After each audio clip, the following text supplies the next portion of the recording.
నెలకి 50,000 నుండి 60,000 ఆదాయం రన్ టైలర్ యాప్లో ఆర్డర్ కంప్లీట్ చేసి పేమెంట్ పొందండి. ఓకే, ఇంకో వీడియో చూసానండి. ఆయన బండి వెనక బండి ఓపెన్ చేసినప్పుడు నిల్చోవడానికి ఇబ్బంది పడుతుంటాడు. ఆయన బండి మీద నలుగురు కూర్చుంటారు కానీ ముగ్గురే అంటాడు. ఇంకోటి వ్యక్తి ఆయన కూర్చున్న విషయం కూడా ఆయనకు తెలియదు. యాక్చువల్గా ఆ రోజు కూడా మేము డ్రంక్ అండ్ డ్రైవ్లో ఉన్నామండి. డ్రంక్ అండ్ డ్రైవ్లో వేరే అతనితో మేము ఊదిస్తున్నాము. సార్ అతనితో మాట్లాడుతున్నారు, మా సీఏ గారు మాట్లాడుతుంటే నేను ఎందుకో ఆపోజిట్లో వస్తున్నారు. వీళ్ళు ఆపోజిట్లో వస్తుంటే చూస్తే నలుగురు ఉన్నారు. నేను కొద్దిగా రన్ చేసి పట్టుకున్నాను వాళ్ళని. పట్టుకున్న తర్వాత ఒకడు వెంటనే జంప్ అయిపోయాడు అక్కడి నుంచి. వీళ్ళ ముగ్గురు వచ్చారు. ముగ్గురికి చాలా ఎక్కువగా ఉంది.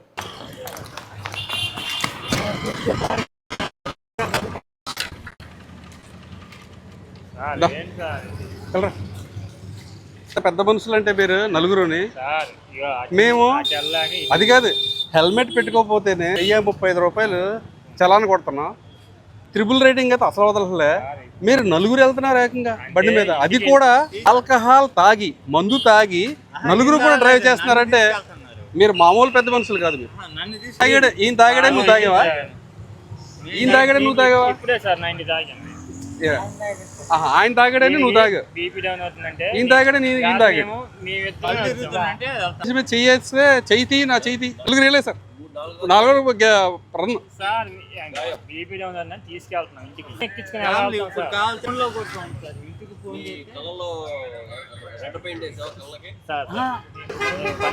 కాదు స్వామి, ఆల్కహాల్ బయటకు పొంగుతుంది. ఇప్పుడే సార్ నేను చెప్తున్నా కదా సార్, ఇప్పుడే 90 తాగాము. ఇగో ఆ మనిషి సార్ పడిపోతున్నారు అంటే నేను నన్ను తీసుకెళ్ళాలి, అలా నిలబడాలి. మేమిద్దరమే వచ్చాను సార్ బండి మీద. కదిలిపోతున్నా ఆయన కదలట్లేదు, చూడు ఎలాగా. సార్ నేను పెద్ద మనిషి సార్, సాలిడ్ గా నిలబడ్డాడు ఆయన. బండి నడిపింది ఎవరు? బండి నడిపింది సార్ నా బండి. నీకు లైసెన్స్ ఉందా? ఏది తాగి నడపడానికి? కాదు సార్, అలా ఎవరు సార్. అదే అడుగుతున్నాను, తాగి నడపడానికి నీకేం లైసెన్స్ ఉందా? ఇస్తారా? ఎవరు సార్? ఇవ్వదా? జరగని పని అది తప్పు. జరగని పని జరిగితే బాగుంటుందా? అలా జరిగితే బాగుంటుందా? తప్పు సార్, అది ఎలా తప్పు? తప్పే సార్ అది. అలా తాకూడదు, తిరగకూడదు. ఏమవుతుంది తిరిగితే? తాగి బండి మాకే దెబ్బలు తగులుతాయి, మేమే పోతాం సార్. అంటే జనాలకి ఏం కదా? జనాలకు కూడా ప్రాబ్లమే, మరి ఇంకోరికి నష్టమే. మరి అయినా ఎలా తిరుగుతున్నారు మీరు sir? First of all opposite route 4 riding mistake sir. ఇగో ఈయన బాబు ట్రిపుల్ రైడింగ్ చూస్తాం, వన్ వే ఆపోజిట్ లో వస్తారు, సిగ్నల్ జంప్ చేస్తారు, హెల్మెట్ బెటర్ ఇవన్నీ చూస్తాం. నలుగురు ఎక్కారు, నలుగురు తాగున్నారు. అంటే మేము నువ్వేం మాట్లాడలేదు బాబు? Out of coverage area sir. అందుబాటులో లేవా? సాలిడ్ గా ఉన్నావు అనుకున్నా, నువ్వు కదిలితే పడిపోయేలా ఉన్నావు. నువ్వు సాలిడా? తాపీ మేస్త్రులు, నువ్వు పెయింట్ వర్క్. మీకు ఒకటి చెప్తున్నా, తాపీ మేస్త్రులు కానీ పెయింట్ వర్కర్లు కానీ మీరంతా కూడా చాలా కష్టపడి పని చేస్తూ ఉంటారు. ఓకే, మీరు తాళ్ళు వేసుకుని పైనుంచి కిందకి దిగుతూ ఉంటారు, గోడల మీద చేస్తూ ఉంటారు, మీరు కైనీలు గుట్కాలు ఇవన్నీ చేస్తూ ఉంటే పైనుంచి కింద పడిపోయి చాలామంది చనిపోతూ ఉన్నారు, చూసాం. మీరు అక్కడ జాగ్రత్తలు తీసుకోవట్లా, ఒక హెల్మెట్ పనిచేసే చోట హెల్మెట్ పెట్టుకోవట్లా, దానికి రోప్ వేసుకోవట్లా, ప్రాపర్గా బాడీ రోప్ వేసుకోవట్లా. దాంతోపాటు కైనీలు గుట్కాలు వేసుకుంటున్నారు చాలామంది. కొంతమందిని చూస్తే పని చేసేటప్పుడు యూట్యూబ్లు కూడా పెట్టుకుంటా పని చేస్తూ ఉన్నారు తాళ్ళ మీద. అది చెప్తున్నాను మీ ద్వారా అందరికీ, అది చాలా చాలా డేంజర్. అది అర్థమవుతుందా? మీరేమో ఈ రకంగా తాగేసి సరే పని అయిపోయింది తాగేసి వెళ్ళిపోతున్నాం అనుకుంటే కుదరదు. తాగేసి రోడ్ల మీదకి వచ్చిన తర్వాత రోడ్ల మీద జనాలు తిరుగుతారు, ప్రజలు తిరుగుతారు, ఫ్యామిలీస్ తిరుగుతాయి, పిల్లలు తిరుగుతారు. నలుగురు ఎక్కి తాగి వన్ వేలో మీరు అడ్డంగా వచ్చే ఎందుకు పడిపోతావేమో నువ్వు? పడవా? కామెడీగా ఉందా? రేపొద్దున ఆ కామెడీ అంతా వదిలిపోద్దులే. రేపు కోర్టులో పెడతాం కదా, నీ కామెడీ అంతా పోద్దు. పెట్టి ఊదించినప్పుడు ఊదండి. ఎంత వేసారు బాబు మహానుభావులు, మీరు అందరూ ఎంత వేసారు? ఒక్కొక్కళ్ళనే ఒకళ్ళ మాట ఒకళ్ళు వింటలేదు. ఆయన దారి వేరు, నీ దారి వేరు, ఈయన దారి వేరు. ఒక్కటే మాట, ఇంకెప్పుడు దొరకను, ఎప్పుడు సాయం చేయను. నిజం సార్. ఈ బండి కారా లేకపోతే బైకా? బైకా. బైక్ ఎంతమంది పర్మిషన్? ఎంతమందికి పర్మిషన్? ఇద్దరు. ఏదైనా ఎమర్జెన్సీలో ఎక్కడికన్నా ఏ రక్తం ఇవ్వడానికి వెళ్తే ముగ్గురు వెళ్తారు. నలుగురు ఎక్కారు, ఆపోజిట్ రాంగ్ వేలో ఆపోజిట్ రూట్లో వస్తున్నారు. మళ్ళీ నలుగురు కూడా తాగున్నారు సార్. మీరు ఇలా రా, ఇలా అదే ఇప్పుడే కదా ఇందాడ 90 అన్నావు, 90 తాగాను. మరి క్వార్టర్ అన్నావు. ఎప్పుడు సార్ మళ్ళీ అది కూడా వచ్చిద్దాం. ఏది? ఎప్పుడు 4కి తాగాను. అది ఎందుకు వస్తుంది ఇక్కడికి? ముగ్గురు వచ్చారు. ముగ్గురు వచ్చిన తర్వాత ఊదమంటే చాలాసేపు మమ్మల్ని మా పేషెంట్స్ని చాలా ఇచ్చేసారు. చేసిన తర్వాత కాసేపు అయిన తర్వాత మొత్తం మీద మా కానిస్టేబుల్కి ఇచ్చి నేను కొద్దిగా నాకు ఫోన్ అయితే పక్కకి వెళ్తే మా కానిస్టేబుల్ ఉదించాడు ఆయన. అతను ఏమంటున్నాడు అనుకుంటారు, పొద్దున్న ఎంత వేసామంటే 90 వేసాను అంటాడు. తర్వాత మరి మధ్యాహ్నం ఎంత వేసామంటే క్వార్టర్ వేసాడంట. మరి సాయంత్రం కూడా ఎంత వేసామంటే ఇంకేం లేదు సార్, సాయంత్రం ఇప్పుడే తాగాను సార్, ఆఫ్ దగ్గర అందరం కలిసి అంటాడు. మా వాళ్ళు ఇంకొక ఫుల్ బాటిల్ కూడా వేసేయవలసింది, కంప్లీట్ అయిపోయింది మొత్తం, ఎన్ని అయితే ఉన్నాయో దీంట్లో మందులు అన్నీ అయిపోయాయి. తర్వాత వెనకాల మరి నలుగురు ఎందుకు ఎక్కించావు నలుగురు కాదు నేను ముగ్గురిని ఎక్కించుకున్నాను. ఆ పక్కన అతను అంటే కాదురా మనం నలుగురు వచ్చారు అంటాడు. అదే నాకు తెలియకుండా ఎలా ఎక్కాడని అడుగుతాడు ఈయన. సార్ ఇంకొక వీడియో చూసారు, అందులో ఆయన బండి ఆపగానే మీరు చెప్తున్నా పైప్ పెట్టుకునేది వాసన వస్తుంది, తాగినావు అని. అంత ఎక్కువ తాగాడా లేదంటే మీ ముక్కు పోలేదా? లేదండి, తెలిసిపోద్దండి. అంటే మరి చెప్తే మళ్ళీ వాళ్ళు ఏమైనా జాగ్రత్త పడతారేమో తెలియదు, కానీ ఈ ఇంటర్వ్యూ ద్వారా వాళ్ళు ఏంటంటే ఫస్ట్ మందు తాగిన వాళ్ళది దూరం నుంచి కనిపెడేస్తారు. ఎలాగంటే వాళ్ళ కళ్ళు కొద్దిగా స్పీడ్ కొట్టుకుంటారు, టకటక వాయిస్తూ ఉంటారు కళ్ళు.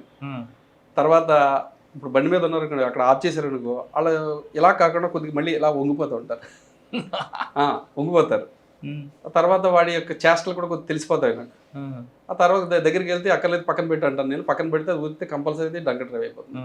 అంటే అటు బాడీ లాంగ్వేజ్ చెప్పేస్తుంది చాలా వరకు. ముందు కళ్ళుతోనే చెప్పేయచ్చు మనం. అతను ఒకవేళ కనుక హెల్మెట్ పెట్టుకున్నా కానీ కళ్ళుతోనే చెప్పేస్తాను. చాలా మంది నేను అసలు వదిలించుకోవడం చూసి పంపించేస్తాను. సార్ కొంతమంది తాగిన పోలీసులు తాగిన తర్వాత పోలీసు పట్టుకుని హెల్మెట్ పెట్టుకుని వస్తారు, అప్పుడు ఎలా మీరు గుర్తిస్తారు? హెల్మెట్ పెట్టుకుని ఆపితే కనుక కంపల్సరీ మేము ఊదిస్తామండి. అంటే ముందు డిటెక్ట్ చేయడానికి మా దగ్గర బ్రీత్ ఎనలైజర్ ఉంటుంది. ఎనలైజర్లో మామూలుగా 2 మోడ్లు ఉంటాయి. ఫస్ట్ మోడ్ ఏంటంటే ఓన్లీ డిటెక్ట్ అవుతుంది, దీంట్లో ఆల్కహాల్ తాగాడని. 2వ మోడ్లో పెట్టినప్పుడు అతని నోట్లో గొట్టం పెట్టి దీనికి కనెక్ట్ చేసి ఊదిస్తాం. అదేంటంటే 30 అబవ్ వస్తే కనుక కంపల్సరీ అది. తాగి హెల్మెట్ పెట్టుకుంటే పర్వాలేదా? లేదు, తాగి హెల్మెట్ పెట్టుకుంటే ఎలా పోతుంది? ఆపరు కదా, హెల్మెట్ ఉంటే మీరు ఆపరు కదా? లేదు, ఆపుతామండి. మేము మామూలుగా ఎక్కడైతే మేము డ్రగ్ అండ్ డ్రైవ్ పెడతామో ఒక బ్యారికేడ్ పెడతాం. బ్యారికేడ్ పెట్టి తర్వాత ఆ రోడ్డుకి లాస్ట్లో మళ్ళీ ఒక కట్ ఆఫ్ వేసుకుంటాం. ఒకవేళ కనుక వాడు మళ్ళీ యూటర్న్ తిరిగి వెనక్కి వెళ్ళకుండా ఉంటాయి. అవి హెల్మెట్ పెట్టుకున్నాడా, హెల్మెట్ పెట్టుకోలేదు లేదు అటువంటిది ఏం చూడం. అందరు ఆటోలు కానీ కార్లు కానీ అన్నిటిని కూడా చెక్ చేస్తాం. ఆల్రెడీ హైదరాబాద్లో చాలా చూసాను నేను కూడా, పోలీసు రాకముందు హైదరాబాద్లో కూడా చూసేవాడిని ఇవన్నీ. చాలా హైదరాబాద్ పోలీసు నాకు మంచి ఫన్ సంగతి చెప్పండి. ఎవరిదండి? నాదా?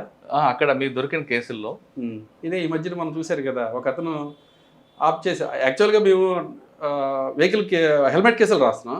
హెల్మెట్ కేసులు రాస్తుంటే ఆపోజిట్ రూట్లోనే వచ్చాడు. వచ్చి కరెక్ట్గా మా చేసి చోటకు వచ్చి స్టన్ అయిపోయాడు, అలా ఆగిపోయాడు. అంత తెలియలేదంటే అది చెప్తే నేనండి. ఆగిపోయిన తర్వాత ఏంటి ఇలా వచ్చావేంటారు నువ్వు అని అడిగా. ఇలా వచ్చావేంటంటే ఏం లేదు మా బామ్మది గొడవ అయింది, ఆడిని తీసుకెళ్దామని వచ్చాను. ఆడిది చాలా స్మెల్ అవుతుంది, నువ్వు మందు తాగావని అడిగాను. మందు తాగావంటే ఏదో కొత్త తాగాను సార్ అన్నాడు. ఎందుకు వచ్చావు మరి బండి నడుపుతున్నావు అంటే, మా బామ్మది కూడా ఎక్కువ అయిపోయింది అందుకే ఆడిని తీసుకెళ్ళడానికి వచ్చాను. నువ్వు ఎంత తాగావు? 90 వేసావని అడిగాను. నేను 90 అది 3 క్వార్టర్లు వేసానని చెప్పాడు. నాకు నిజంగా ఆ రోజు 3 క్వార్టర్లు వేసి మందిలా నడుతున్నారా బాబు అనిపించింది. అవతలోడు వచ్చాడు, వచ్చి సార్కి ఒక 200 ఇచ్చే సరిపోద్దంటే వాడు వెనకాల నుంచి 500 కాయలు తీస్తే ఆడంటాడు 500 చిల్లర ఇవ్వలేరు రా మళ్ళీ 200 ఇవ్వరా అంటాడు. అది నాకు వాళ్ళ అంటే మందు ఎంత తాగారంటే వాళ్ళు ఏం మాట్లాడుకుంటున్నారు ఏం చేస్తున్నా కూడా తెలియట్లేదు వాళ్ళకి. అంటే నేను చిల్లర ఇవ్వాలంటే వాళ్ళకి చిల్లర ఇవ్వకపోతే మళ్ళీ ఆయన దగ్గర చిల్లర ఉండదేమో, చిల్లర ఇవ్వలేడేమో. ఆ టైంలో పక్క వెళ్ళిన తర్వాత మళ్ళీ ఇదే దాంట్లోనే అది అయిపోయిన తర్వాత కూడా ఎందుకు ఇచ్చారు 500 ఎందుకు ఇచ్చారు, అందుకే ఆయన కోప్పడిపోయి మనం లిగ్ పెట్టేసేటరా 200 ఇస్తే సరిపోయింది కదరా.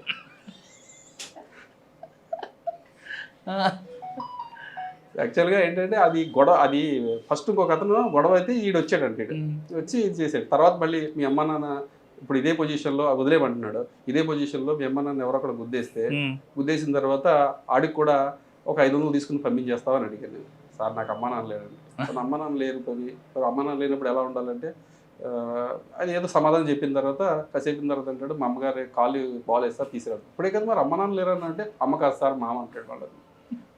అంటే ఆయన ఆ మందు తాగిన తర్వాత రకరకాలుగా ఉంటుంది అనమాట. అక్కడి నుంచి ఏదో రకంగా ఎస్కేప్ అవ్వాలి, ఎలా అవ్వాలి, ఏదో సమాధానం చెప్పాలి వాళ్ళు. మళ్ళీ మేస్త్రి దగ్గర ఈయనంటాడు నేను ఇన్ఛార్జిని అంటాడు. ఆ పక్కడు వచ్చి అంటాడు మేస్త్రి దగ్గర పని చేస్తానంటాడు. మేస్త్రి దగ్గర పని చేయడం అంటే మరి ఇన్ఛార్జ్ అంటున్నావు కదా అంటే అదే సార్ ఇన్ఛార్జ్ అదే అంటాడు. నువ్వెందుకు ఏం చదువుకున్నావు అంటే ME CS అంటాడు. యాక్చువల్గా నాకు మరి నేను పాతకాలం ఉంది కాబట్టి ఎంఈసీఎస్ అంటే ఈ మధ్యకాలంలో కొత్తగా వచ్చిందేమో అనుకుని నిజంగా నాకు ఏం తెలియదు అని చెప్పాను. ఎంఈసీఎస్ అంటే ఏంటి తెలియదు అని సార్ చెప్పాను. మధ్యలో ఆయన మీకు సారీ ఫర్ ద డిస్టర్బెన్స్ అంటాడు కదేంటి? యాక్చువల్గా చాలా మంది నా వీడియో చూసినప్పుడు నేను దూరం ఉన్నానంటే వాళ్ళు ఏమనుకుంటారంటే అంటే ఏదన్నా క్యాస్ట్ పరంగా అలాంటి కాదు, వాళ్ళ స్మెల్ భరాయించలేక కొద్దిగా దూరం ఉండమంటారు నేను. ఓహో. అంతే తప్పించి వాళ్ళ ఏదో ఇదే లేదు. ఆ తర్వాత అతను అన్నదానికి నాకు మళ్ళీ అతని మీద చెయ్యేసి ఏమన్నా బాబంటే Sorry for the disturbance. ఎంతవరకు చదువుకున్నావంటే ఎంఈసీఎస్. ఎంఈసీఎస్ ఏంటంటే అదే మ్యాథ్స్ ఏదో చెప్పాడు. మ్యాథ్స్ ఎకనామిక్స్ నేను అనుకున్నాను నిజంగా ఉందేమో అటువంటిది కూడా అన్నాను. నీకు ఇంగ్లీష్ బాగా వచ్చి బాగా వచ్చి సార్ నాకు ఏమొచ్చట? ఇదే సారీ ఫర్ ద డిస్టర్బెన్స్.